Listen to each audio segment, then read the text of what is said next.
Hi friends எல்லாரும் எப்படி இருக்கீங்க? வெல்கம் டு காவே டிஎன்பிஎஸ்சி. பாஸ்ட் 1 இயரா பார்த்தீங்கன்னா, நம்ம சேனல்ல எந்த வீடியோவும் போடல. இனிமேல் குரூப் 1, குரூப் 2, குரூப் 4ன்னு நம்ம சீரிஸ் ஸ்டார்ட் பண்ணி வீடியோஸ்லாம் போட போறோம். First of all thanks for 116 subscribers. 1 இயரா என்னையும் நம்பி நீங்கலாம் ஃபாலோ பண்ணிட்டு இருக்கீங்க. உங்க நம்பிக்கைய நான் எப்பவுமே இது பண்ண மாட்டேன். நான் இப்போ ஃப்ரெஷ்ஷா குரூப் 1க்கு ரீஸ்டார்ட் பண்ணியிருக்கேன். Hope you are all start or restart group 1 exam. ஓகேவா? குரூப் 1ல பார்த்தீங்கன்னா, நம்மளுக்கு டோட்டலி 200 கொஸ்டின்ஸ் வரும். அதில ரொம்ப ரொம்ப இம்பார்ட்டன்டான ஒரு டாபிக் எதுன்னு பார்த்தீங்கன்னா, பாலிட்டி.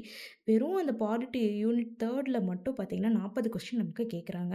அந்த பாலிட்டிலேருந்து நம்ம எப்டி எப்டிலாம் கொஸ்டின்ஸ் அட்டெண்ட் பண்ணலாம், எப்படியெல்லாம் நம்ம ப்ரிப்பேர் பண்ணலாம் அப்படிங்கிறது எல்லாத்தையுமே இனி நெக்ஸ்ட் வீடியோல நான் சொல்லப் போறேன். மெயினா இந்தியன் பாலிட்டி லக்ஷ்மிகாந்த் புக். அந்த புக்ல டோட்டலி பார்த்தீங்கன்னா, உங்களுக்கு 75 கிட்டத்தட்ட 80 சாப்டர்ஸ் பார்த்தீங்கன்னா இருக்கு.